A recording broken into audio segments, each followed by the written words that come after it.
आगामी कार्यक्रम प्रायोजित किया है जॉय स्माइल मिनिस्ट्रीज के मित्रों और सहयोगियों ने।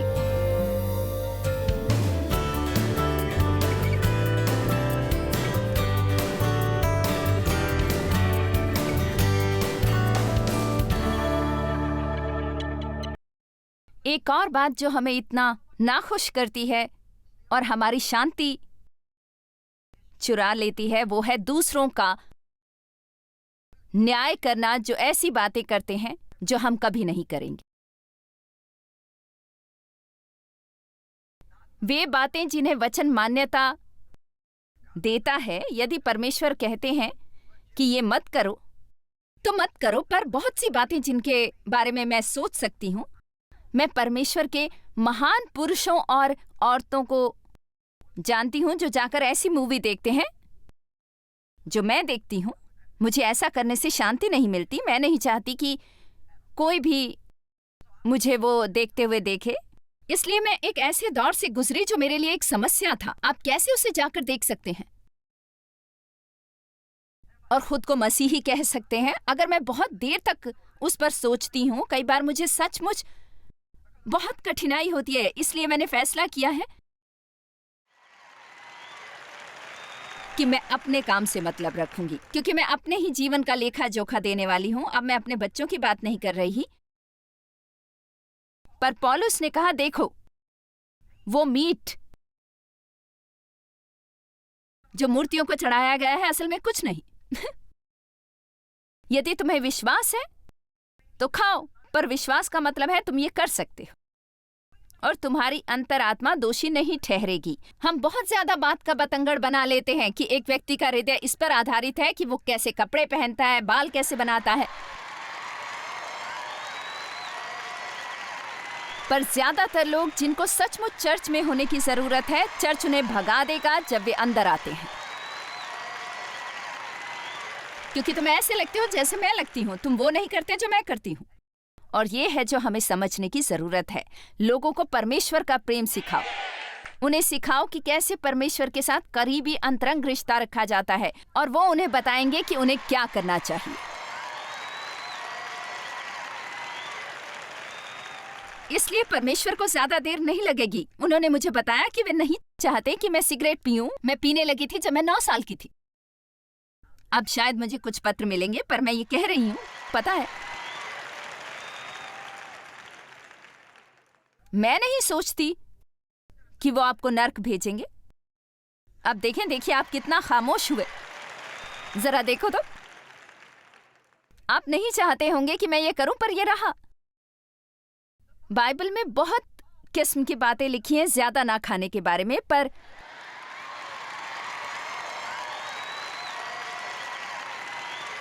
यहां धूम्रपान के बारे में कुछ नहीं लिखा। ये जरूर लिखा है कि वो मत करो जो तुम्हारे शरीर को नुकसान पहुंचाए, और मेरे ख्याल से ऐसा करना अच्छा नहीं। मुझे ये विश्वास नहीं कि स्वर्ग में एक स्मोकिंग सेक्शन है। मैं इसका सुझाव नहीं दे रही। आमीन।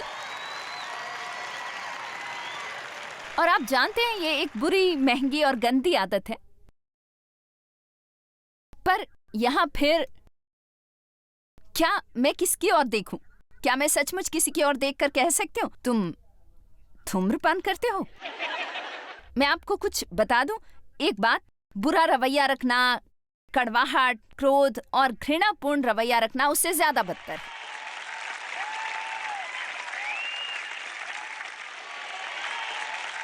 आप जानते हैं क्यों? क्योंकि वही मेरे अंदर हो रहा है। और मैं बता दूं कि कुछ कट्टर और सच्चे धार्मिक लोग कुछ नीच लोगों में से हैं पूरे संसार में। मुझे याद है एक बार मेरी आंटी मुझसे कह रही थी, मैं नर्क में जाऊंगी ब्लू आई शैडो लगाने के एवज में। और ये इसी तरह की चीजें हैं जो लोगों को मसीहत से विमुख करती हैं।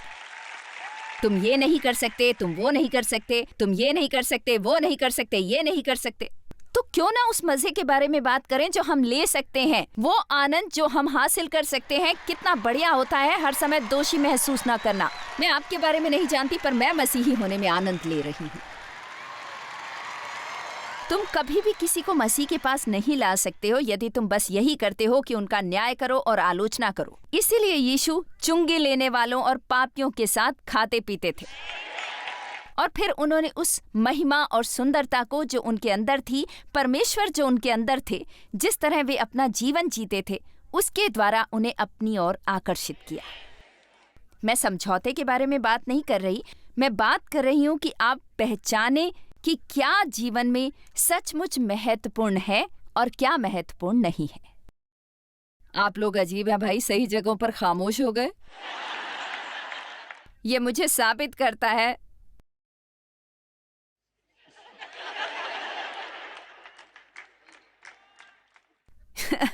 कि मैं सही हूं। मैं ये सुझाव नहीं दे रही कि आप उनमें से कुछ भी करें, मैं बस कह रही हूं कि हमें ये जानने की जरूरत है कि महत्वपूर्ण क्या है, और अगर मैं न्यायपूर्ण रवैया रखूं आपके टैटू के बारे में तो उससे कहीं ज्यादा बदतर होगा ये। भाई अगले 3 महीने तक तो मैं अपनी डाक नहीं पढ़ने वाली।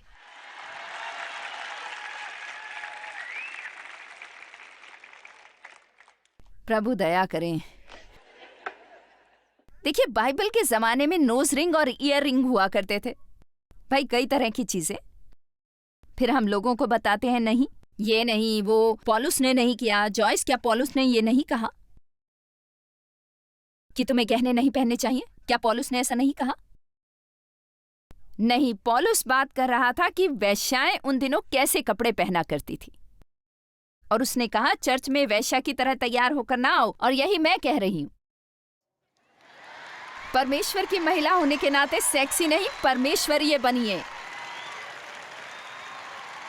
आमीन। और आपको इतना लोकट पहनने की जरूरत नहीं जिसे हर कोई देखे, और उसे देखना उनका काम नहीं। आमीन। और उस सब के लिए हमारे पास समय भी नहीं।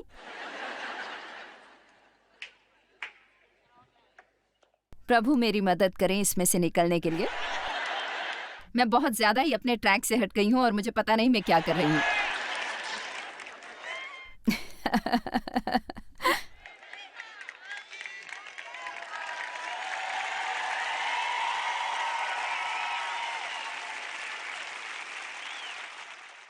पर ईमानदारी से कहूं तो ये न्याय करने वाला रवैया कहीं आपका आनंद ना चुरा ले।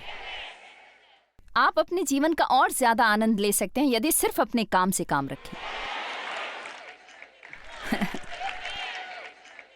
आप जानते हैं, एक बढ़िया शास्त्र वचन है रोमियो 12-14, हर मनुष्य अपना लेखा स्वयं देगा। देखिए, परमेश्वर आपसे किसी और के बारे में नहीं पूछने वाले, और यदि कोई कुछ कर रहा है जो सचमुच पाप है बाइबल के अनुसार, तो आप उनके लिए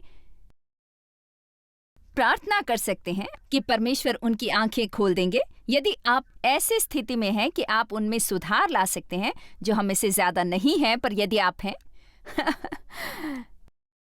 मेरा मानना है कि एक अच्छा दोस्त एक सुधार का वचन अवश्य ही उससे देगा जो इसे ग्रहण करना चाहे। ये नहीं कि आप हर एक के सिर पर थपथपा कर कहें कि तुम जो कुछ कर रहे हो वो ठीक है।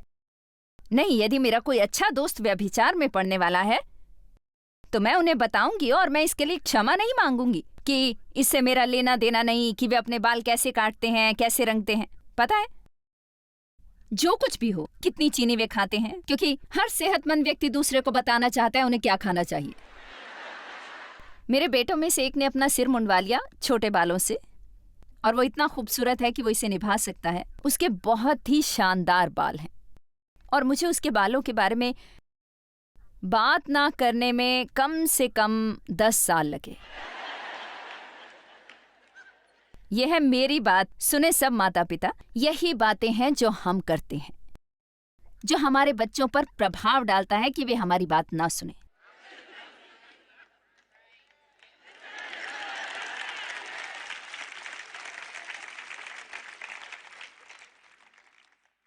मुझे कुछ समय लगा उन जीन्स के लिए भी जिनमें छेद होते हैं। मुझे समय लगा कि आप कचरा चुनने वाले लड़के लगते हो। मैं तुम्हारे लिए कुछ कपड़े खरीद दूंगी यदि तुम्हें चाहिए तो। देखिए, मैं एक और ही पीढ़ी से हूं। हमने कभी फटे हुए कपड़े नहीं खरीदे, हम नए खरीदते थे और फिर उसे घिसते थे। पर ये बाइबल का मुद्दा नहीं है। क्या आप मेरी बात समझ रहे हैं? ये बाइबल का मुद्दा नहीं है, ये हमारी राय है। तो बात ये है कि यदि आप इन्हें ना पहनना चाहें तो ना पहने, पर यदि कोई और उन्हें पहनने वाला है तो मैं यहाँ लोगों को उस तरह के कपड़े पहनने नहीं दूंगी। आप जानते हैं क्यों? मैंने ये सौदा किया है, मैं यहाँ हुक्म चलाती हूँ।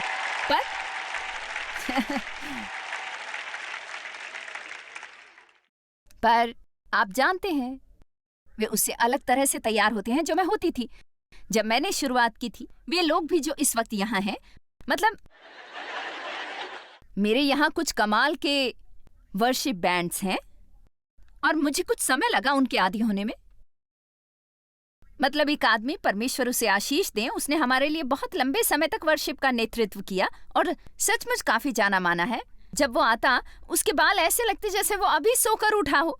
मतलब ऐसा लगता था जैसे ये मेरे बाल हों जब मैं सोकर उठती थी, जो बहुत अच्छे नहीं लगते थे। और एक दिन उसने मुझे बताया कि उसे 35 मिनट लगे ऐसे बालों के लिए। मैंने सोचा वो मजाक कर रहा है। देखिए, मेरे जीवन में एक समय था, मुझे ये पता नहीं था कि डेनिम का अभिषेक कर सकते हैं। मैंने सोचा, प्रभु आप सिर्फ तभी अभिषेक दे सकते हैं यदि मैंने पॉलिस्टर पहना हो, डेनिम पहनने पर नहीं। मैं सच कह रही हूं। आप जानते हैं वो क्या है? ये है एक बुरा धार्मिक रवैया जो बस लोगों को परमेश्वर से दूर रखता है।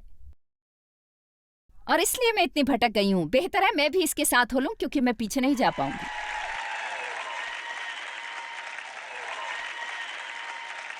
जिस तरह से हम बातों के बारे में सोचते हैं वो हमारी सच्चाई बन जाता है। बैठे रहकर हर किसी के बारे में सोचते ना रहिए कि वे क्या करते हैं, उनका काम क्या है। अपने खुद के काम से काम रखें। खुद की देखभाल करें। इस बात का ध्यान रखें कि आपका हृदय परमेश्वर के आगे धर्मी है। परमेश्वर को बताने दे जो उन्हें बताने की जरूरत है। पता है, कई बार मेरा मतलब, जब लोग कई बार असल में कुछ कर रहे होते हैं जो सचमुच नैतिक तौर पर गलत है बाइबल के अनुसार, परमेश्वर फिर भी ये नहीं चाहते कि हम उन्हें ये बताएं। वे समय लेना चाहते हैं उन्हें बताने के लिए। भाई ये थोड़ा मुश्किल था।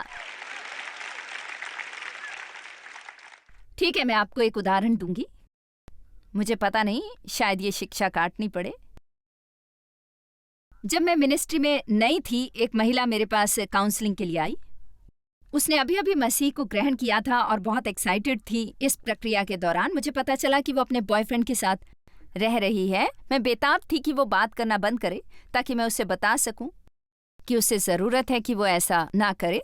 परमेश्वर ने मुझसे बात की और कहा, नहीं, सही समय पर मैं उसे बताऊंगा। आप देखें, कई बार लोगों को परमेश्वर से काफी गहरे होना पड़ता है और उन्हें परमेश्वर को इतना प्यार करना पड़ता है कि वो गलत बातें छोड़ने को राजी हों।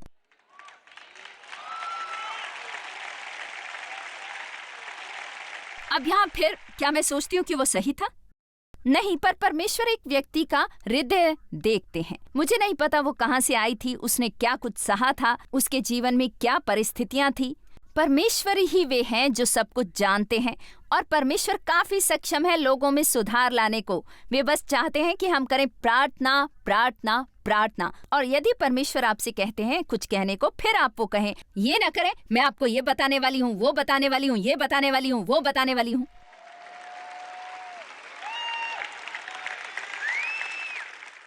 ये वचन परमेश्वर से होना चाहिए। मुझे नहीं पता ये कहां से आ रहा है।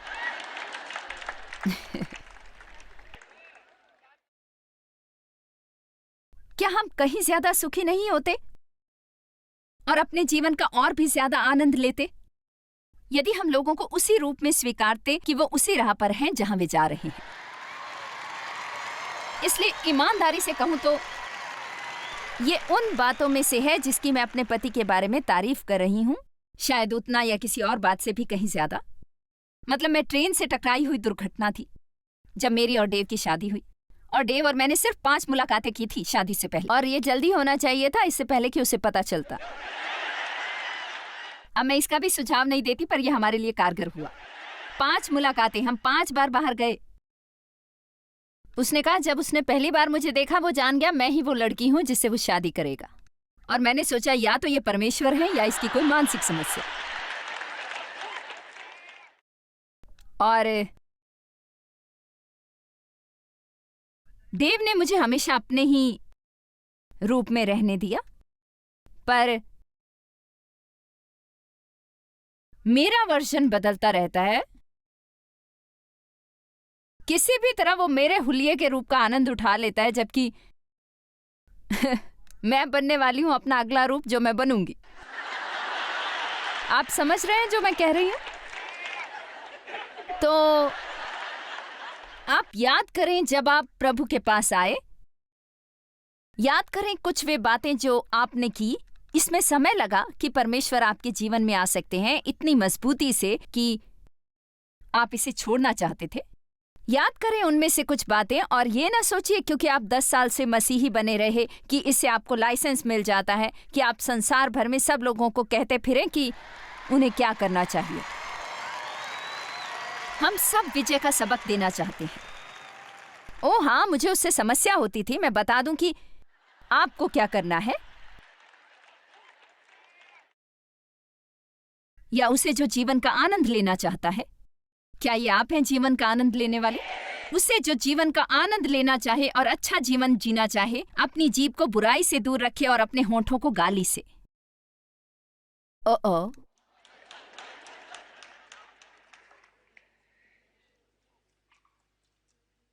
आप अपने ही आनंद को सुधार सकते हैं अपने बात के तरीके से। नीति वचन 18:20। मनुष्य का पेट मुंह की बातों के फल से भरता है, और बोलने से जो कुछ प्राप्त होता है उससे वो तृप्त होता है। जीभ के वश में मृत्यु और जीवन दोनों होते हैं, और जो उसे काम में लाना जानता है वो उसका फल भोगता है, जीवन के लिए या मृत्यु के लिए। इसलिए हम अपने शब्द खाते हैं। ये रहा खासकर महिलाओं के लिए। पुरुषों को ये बहुत पसंद आएगा। नीति वचन 21:9। लंबे चौड़े घर में झगड़ालू पत्नी के संग रहने से छत के कोने पर रहना उत्तम है।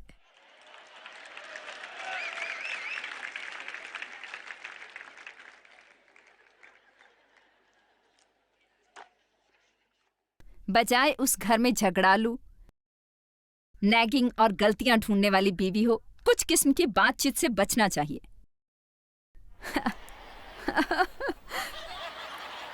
वो हमेशा आपकी ही रट सुनते सुनते तंग आते हैं।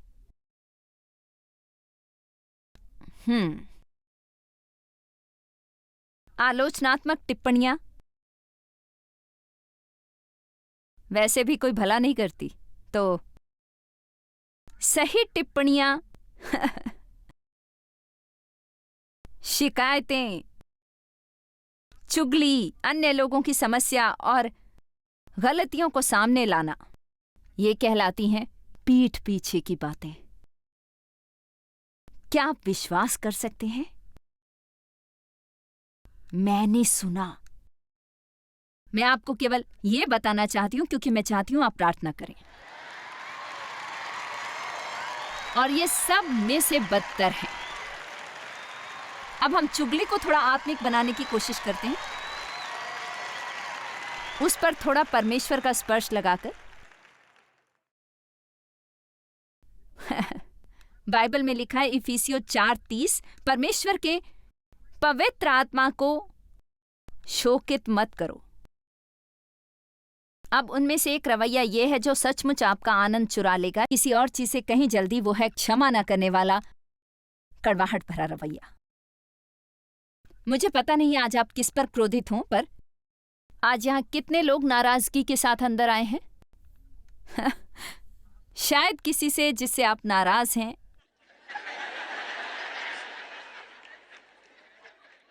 देव और मैं चर्च जाते थे, सारा समय एक दूसरे से नाराज, रास्ते भर झगड़ा करते हुए, और जब फ्रंट डोर पर पहुंचते, प्रभु की स्तुति हो। आप में से कितनों ने ऐसा किया है? तो आप ये बाहरी जीवन लोगों को दिखा रहे हैं, ये नकली बाहरी जीवन, और आपके अंदर बिल्कुल कुछ अलग ही चल रहा है। पर परमेश्वर का राज्य हम में है, मसीह हम में है। आमीन। हम अपने हालातों में शांति चाहते हैं, वो हमारे हृदय में शांति चाहते हैं। आप जानते हैं कि यीशु कैसे तूफान को शांत कर सके बोलकर? क्योंकि उनके अंदर शांति थी। यदि आप में शांति है, फिर जीवन के तूफान आपको उतना नहीं डगमगाएंगे जितना वो डगमगाते हैं। और भाई, मुझे अभी भी वो दिन याद हैं जब मैं चर्च के पूरे रास्ते झगड़ते जाती और अंदर जाते और भक्ति करते। पता है, मैं फ्रंट रो में खड़ी होती और ओवरहेड पर गाना गाती, सारा समय ये सोचते हुए उसे क्या लगता है मैं आज उसके लिए खाना बनाने वाली हूँ, तो फिर वो समझ ले मैं घर जाऊंगी और मैं फिर नाराज रहूंगी। वो फुटबॉल देखेगा, मैं नाराज होंगी, क्योंकि मैं तो बस काम ही काम करती रहती हूँ और इस परिवार में बाकी लोग खेलते ही रहते हैं। मैं इससे तंग आ चुकी हूँ। We bring the sacrifice of faith.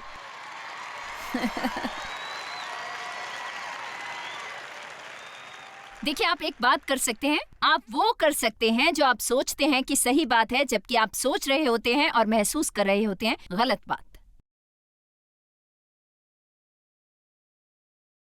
पर हमारा असली भाग, जिसके लिए परमेश्वर ज्यादा परवाह करते हैं, वो है हमारा अंदरूनी जीवन। और ईमानदारी से मेरे लिए ये सचमुच आंखें खोल देने वाला है। शायद मुझे पता नहीं कि कितने साल पहले, 25 या 30, जब परमेश्वर मुझे अंदरूनी जीवन के बारे में ये सब दिखाने लगे, क्योंकि हम इस बाहरी आडंबर में सचमुच फंस सकते हैं। मेरी ओर देखिए, मैं एक अच्छी मसीही हूं। मैंने ये गहने पहने हैं और मेरे घर आइए, मैंने सब जॉयस मायर की किताबें रखी हैं, मैंने उसकी सब सीडी रखी हैं, मेरे पास पुराने कैसेट टेप्स भी हैं। मेरा मतलब, मैं इतनी देर से सुनती रही हूं, इतनी देर से। ओके, मैं कुछ कॉफी बनाने वाली हूं और फिर मैं आपको कुछ ऐसी बातों से अपडेट करूंगी जो चर्च में हो रही हैं। चलिए भी, आपको विश्वास नहीं होगा कि सिस्टर ब्राउन ने क्या किया। और तुमने वो क्रेजी हेयर कट देखा है जो अभी अभी जॉन ने किया है? My gosh. और फिर हम सोचते हैं कि हम सब आत्मिक हैं क्योंकि हमारे पास है सभी वो बाहरी आडंबर। और मैं हमेशा कहती हूं, इसे बम्पर स्टिकर और जीसस पिन से ज्यादा लगेगा कि आप दुनिया को यकीन दिला सकें कि हमारे पास कुछ ऐसा है जो रखने लायक है। आप उन्हें उनके वचन से जानेंगे। आमीन। रवैया, विचार।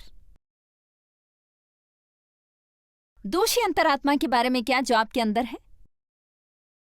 पता है, प्रेरित पौलुस ने कहा कि उसने सचमुच परमेश्वर के साथ कार्य किया कि वो खुद को मुक्त रख सके दोषी अंतरात्मा से।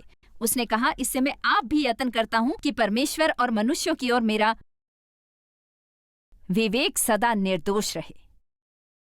यह है प्रेरितों के काम 24:16 में। उसने कहा, मनुष्यों और परमेश्वर की ओर अपनी आत्मा को निर्दोष रखना चाहता हूं। यदि आपने किसी से दुर्व्यवहार किया है, जाइए उनसे क्षमा मांगिए।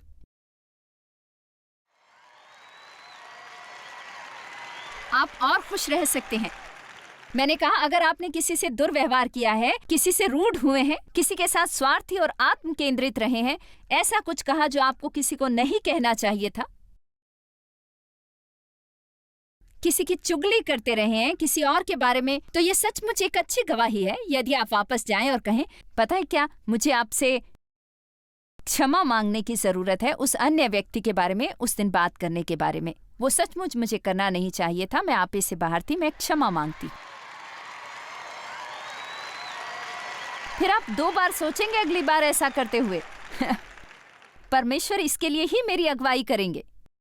मतलब, मैं उस मकाम पर आई जब मैं किसी चीज के बारे में बात करते हुए बीचों बीच होती, मुझे लगा जैसे ये मेरे गले में फंस जाएगा। कोई बात नहीं, परमेश्वर ने अभी अभी मुझे दंडित किया, मुझे बात नहीं करनी चाहिए थी। आमीन। चलिए, यदि आप इसे करने वाले हैं तो इसे सही करें। मैंने कहा, यदि आप इसे करने वाले हैं तो इसे सही करें। सचमुच ये फैसला करें, परमेश्वर के लिए जिए, ना कि मनुष्य के लिए। और एक फैसला करें कि सचमुच उससे वैसा ही रखें जो अंदर है, जैसा होना चाहिए। फिर सब कुछ जो बाहर है वो वैसा नहीं रह पाएगा जो हमारा आनंद चुरा सके, हमें दुखी कर सके। आमीन। चलिए परमेश्वर की स्तुति करें।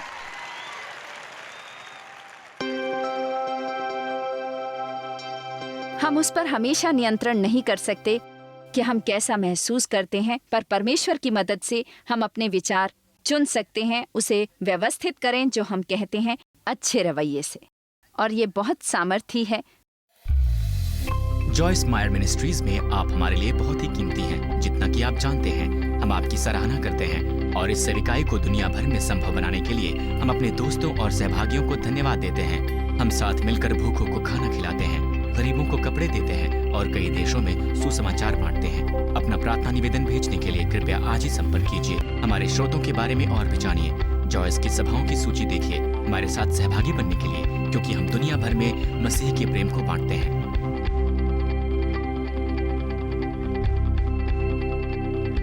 इसका खर्च उठाया है जॉयस मायर मिनिस्ट्रीज के मित्रों और सहयोगियों ने।